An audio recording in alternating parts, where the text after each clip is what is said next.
Thank you. Thank you for being here. This means a lot to me. It's one thing to make work, and it's another thing to have people care about it and look at it and come see it and be in it. And frankly, a lot of the people in this room are in this work, whether you're in this room or not. You're part of this work. So and those of you who I don't know will probably become part of this. So that's just kind of how the work goes for me. A lot of people, I'm going to have room for questions because I know people have them. But I just want to start with a little bit. People have a question with my, but wait, before I start, I just want to thank Martha because it's unusual for a gallery director. I traverse a lot of different territory, and it's unusual for somebody who owns a commercial gallery like this to stay with you while you're following all these different paths. And there have been people in my life recently who have wondered, when are you going to get back to that work? Or when are you going to get back to that work? And all of this work informs and is about this work, all comes out of me. And to have Martha be generous in spirit and the gallery, everybody who works in the gallery also follow her lead in supporting me to do that is a really unusual thing, and I really want to thank the gallery and Martha for coming with me on this journey, because they've stayed with me, they've never questioned, from Laura to Martha to everybody else who works here now that wasn't been part of it in the beginning, they've never questioned what I'm doing, and I really appreciate that, so thank you.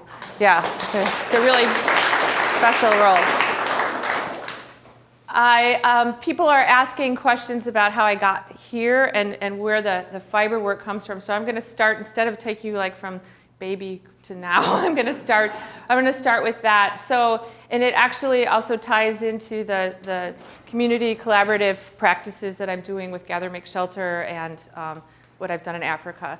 So in 2016, I had this residency at Thread, which is a project of the Joseph Nanny Albers Foundation, and I was on my way there, and I was thinking of what I would bring to work on, and I had all these ideas about ways that I could intersect with the community, but I just never know, and I never put that on community. I think I have ideas, I'll bring a bunch of tricks, maybe people are interested to play with me, maybe not, maybe it'll just result in me doing my personal work. So when I got there was a lot of opportunities to integrate and participate in the community, and that was really great, but I thought, what can I bring with me for my personal work to do? Rolls of paper, traveling cross continents like that don't really work. What heavy things, you've only got 50 kilos, 2 of those. I'm just like, okay, what do I bring? And I just started to think about fiber and started to collect all these different fabrics that I brought with me to Africa. And also that, for those of you who know the work that came before this, there's a lot of transparent layers that happens in my work through glass or through transparent paper materials and things like that. So fiber wasn't totally out of the scope, but I just grabbed a bunch of fiber, all these different things, went to all these places, and I went to Senegal.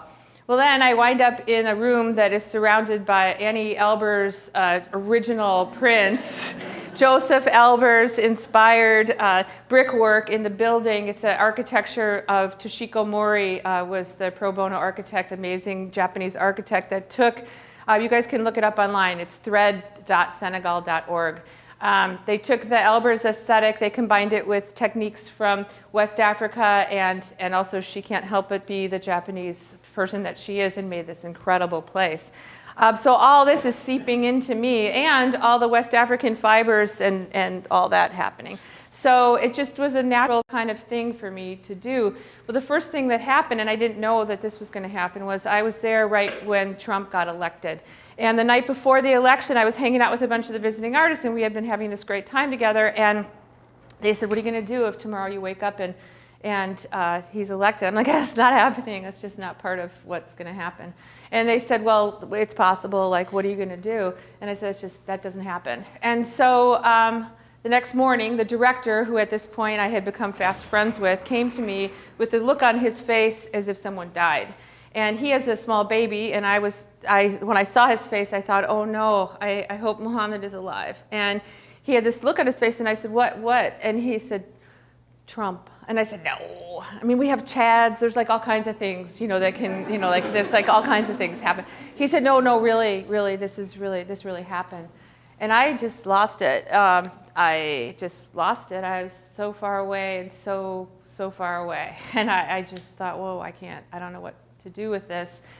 I went into my room and I got all this gauze that I had brought with me, and I filled buckets up with black ink and some tea, and I just dumped all my white gauze into that. And it was very dry and easy to dry. So then I took all that gauze and I draped it on all these bushes outside my studio, and it dries like this. And then I took all that gauze and I wrapped myself in it, and I just sat in my room. And I just thought, I have to contain these people. I'm in this really super bright and buoyant, generous place, and I don't want to ooze all over these people that are so generous with me and so excited that I'm here and to work with me and play with me, and I'm just going to go hide in my room and be in this black space because I have to just be here. This friend of mine from Mauritania came in, and I had also started to teach the yoga to the village. So he was joking around. He called me Madam Namaste. And he came in with a coffee in the morning. He goes, oh, Madam Namaste. And he sees me all wrapped up in this black mass. And he said, what happened? And I just looked out from my little thing and I said, Trump. And he said, no. And I said, yeah. And he came and he sat next to me and he put his hand on my shoulder, and probably 5 minutes, we sat there silently. And then Omar Ball, amazing artist, you guys should look him up too, he's incredible. He looked at me and he touched me on the shoulder and he said, I changed your name, you are now Canadian Madam Namaste. and then Musa came in because he heard that I had looked like this, because he went to his place, and Musa came back and he said, you have to understand, Dana, that something good will come out of this. And I'm sitting there and I'm thinking, okay, these people in this country that many of the Westerners look at as impoverished, and culturally they're much richer than lots of us are. And they have survived so much historically, contemporarily, individually, of talking about the actuality of it could have been his child death that morning. You know, that just happens like this. And I was like, he's saying that to me, and I have to step up and believe in this place and believe in these people and believe in humanity. And that's one thing that I learned in being in West Africa, and Martha started to say. I helped start the Kofalin Cultural Center, which is a project of Baba Wage Jakite and Rana Nguyen who live in Portland, and they had generously taken me to meet their family and get involved in their project. So I learned things about West African culture starting 20 years ago because of the generosity of them, including me in their family experience, and now us working on this project together. But that's where one thing that happens all the time is they constantly meet each other at their base level of humanity on a regular basis. That's just the bottom line. And so I have all this black fabric. Now it's in my studio, and then I have all these beautiful, buoyant people, and I start to draw light and levity into the fabric. So that's where that started to come from. And some of the pieces that are on the top, they actually several of these pieces travel back and forth with me. This was started in Africa too, have come back and forth through that experience. And so many great things happened there. I was able to work with I learned a lot from them, and I also was able to teach. And so I taught some women how to paint and draw who'd never held brushes before. It turned into a new income stream for them on their pottery. That was really exciting. I did this big dress project that has video inside of it. You can see that online. And it's going to be shown in San Diego next year, which is exciting. There's all kinds of things that I learned, and it was a lot of exchange. And then also the whole time I'm doing that, and people say, even somebody said to me today, oh, so now you're in your studio doing this work, and I'm like, no, I'm always doing all of it. It's hard to understand, but the reason that I'm able to do this other work relative to the community connection work is because I have to do this work to center myself and to be present for everybody and for myself. And so it's all interwoven in this way. And those of you who know the Gather Make Shelter project, it has a t-shirt on it that has a symbol on it that is it's one of my drawings. And we're constantly talking about the project like this, and people are coming together like this. And that's really a lot of what it's about, is the interweaving between all these experiences.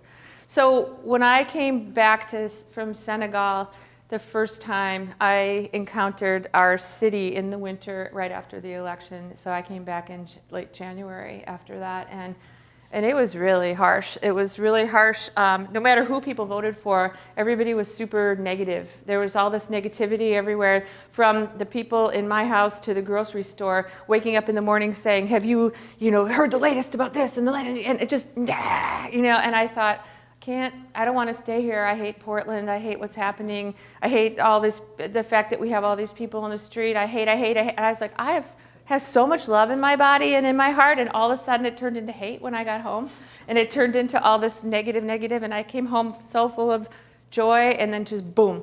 And I thought, okay, I know how to do this. It's cool to go to other countries and make something happen, but I'm going to stay home and figure out what it is that I can do here while I continue to do this. So that's where Gather, Make, Shelter came from.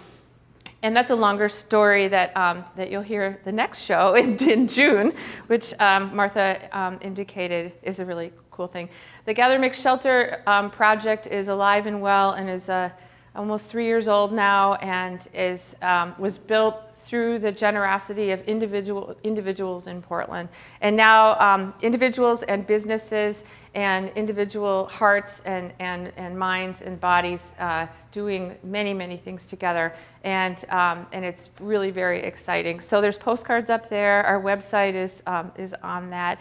And I can go on and on about Gather, Make, Shelter, but I also want to leave some time for questions. So Gather, Make, Shelter was born out of that. Also, it didn't come out of nowhere. The women in Senegal were asking me while I was here, what is she doing now? So they were getting to the director, and they said, well, she started this project with people experiencing houselessness and poverty, and artists in town, and everyone's collaborating, and they're doing, see, I'm doing this again. And then, and they said, well, and Musa told them, well, she's actually using pictures of you to inspire them, which is what I would do. I carry this plastic photo, those of you who know me, carry this plastic photo album around with me all the time. And they said, well, we want to see those pictures too. Can we see pictures of them? So now I have pictures of people in Portland who are in the workshops holding pictures of people in Africa, and then back in Africa, taking those pictures of people and my friends who live in these grass huts, holding pictures of people here, making these things. And so there's this huge, really beautiful thing. So I've been back to Africa. That project has expanded, and they feel very connected, and they have a lot to say and a lot of advice to give to Portland about how to be more generous around our friends in the street and elsewhere.